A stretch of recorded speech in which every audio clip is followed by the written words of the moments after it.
अस्सलामुअलैकुम आदाब, मैं हूं सानिया और आप देख रहे हैं टीटीवी पर एक्सप्रेस न्यूज। हमास ने जंग बंदी की नई तजावीज़ को मुस्तरद कर दिया। अमेरिकी सदर अब भी पुरुम्मीद। एंटोनी ब्लिंकन इजराइल दौरे पर रवाना। शुमाली इजराइल पर हिजबुल्लाह का एक और हमला। मगरबी गेली में रॉकेट और ड्रोन से कई धमाकों की इत्तलात। बहरे चीन में फिलिपाइन और चीन के जहाजों में टक्कर।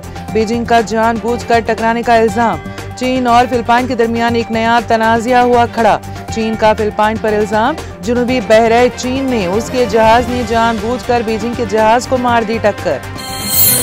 बीजेपी कश्मीर में किसी पार्टी से इत्तेहाद ना करके आज़ाद उम्मीदवारों की करेगी हिमायत। जम्मू कश्मीर यूनिट के सदर रविंद्र रैना का बयान। असेंबली इंतखाबात का ऐलान होते ही सियासी सरगर्मियां तेज। सियासी रहनुमाओं की जानिब से हुकूमत बनाने के दावों से लेकर अपोजिशन जमातों पर तनकीद का सिलसिला भी तेज। मलेशिया के वज़ीर आज़म आज से हिंदुस्तान के 3 रोज़ा सरकारी दौरे पर। मलेशिया के वज़ीर आज़म अनवर बिन इब्राहिम पीएम मोदी की दावत पर यहां आए हैं। खरीदार होशियार, मार्केट में सीमेंट से बने नकली लहसुन की फरोख्त। महाराष्ट्र में चौंका देने वाला वाकया। खातून ने कॉलोनी में तरकारी बेचने आई एक खातून से लहसुन खरीदा, लेकिन जब लहसुन को इस्तेमाल करना चाहा तो उनके पैरों के नीचे से जमीन निकल गई, क्योंकि एकदम असली दिखने वाला लहसुन दरअसल नकली था। इस लहसुन को सीमेंट से तैयार किया गया था। अब 2 साल की बच्ची भी महफूज नहीं। जोधपुर में दरिंदगी की इंतहा का वाकया। राजस्थान के जोधपुर में दिल दहला देने वाला वाकया आया पेश। 2 साल की मासूम बच्ची की इस्मत रेजी की गई और उसके बाद दरिंदा सिफत मुलजिम ने लड़की को मंदिर के पास फेंक दिया और वहां से फरार हो गया। 3 तलाक ने मुस्लिम खवातीन की हालत को काबिल रहम बना दिया। मरकज का सुप्रीम कोर्ट में नया हलफनामा। हुकूमत ने सुप्रीम कोर्ट से कहा 2017 में अदालत उज़्मा ने इस प्रैक्टिस को गैर कानूनी करार दिया था। तब से लोग इस मामले में हसास हो गए और तलाक के मामले में कमी आई है। आइन को तबाह करना और बहुजनों से तहफ़्फ़ुज़ात छीनना बीजेपी हुकूमत का विजन। कांग्रेस रहनुमा राहुल गांधी की फिर हुकूमत पर सख्त नुक्ताचीनी। कहा सरकारी खिदमात में इस तरह का तरीका दलितों और बीसी और आदिवासियों पर है हमला।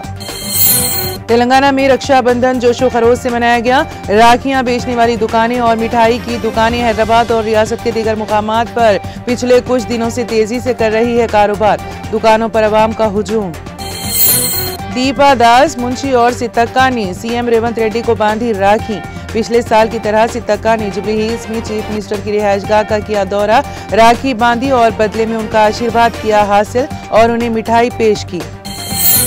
टीजीएसआरटीसी कंडक्टर ने खातून को बस में बच्ची की पैदाइश में की मदद। मां और बच्ची की हालत मुस्तहकम। सजना ने इंतजामिया की जानिब से बर वक्त मदद करने पर खातून कंडक्टर की तारीफ। हुक्काम ट्रैफिक कवानीन की खिलाफ वर्जी करने वाले भारी गाड़ी चलाने वालों के खिलाफ कर रहे हैं कार्रवाई। मुकामी और भारी गाड़ियों का सुबह 7 बजे के बाद शहर में दाखिले पर पाबंदी, जबकि प्राइवेट बसों को सुबह 8 बजे के बाद दाखिले की इजाजत नहीं। ये ज़ाबिते पूरे हैदराबाद के 94 रास्तों पर लागू। बीआरएस ने तेलंगाना सेक्रेटेरिएट के सामने राजीव गांधी का मुजस्समा नस्ब करने की मुखालिफत की। केटी रामाराव ने कहा राजीव गांधी के मुजस्समे को नुमाया मुकाम पर रखने का फैसला तेलंगाना तल्ली को इज्जत देने के असल इरादे से है मुतसादम। केटीआर ने बहन कविता के लिए जज्बाती पोस्ट शेयर की। कैद की वजह से राखी मनाने से कासिर। केटीआर ने अपनी बहन को राखी बांधने की एक माजी की तस्वीर भी शेयर की। और अब इसी के साथ एक्सप्रेस न्यूज यहीं पर खत्म हुई। अब इजाजत दीजिए और देखते रहिए टीटीवी।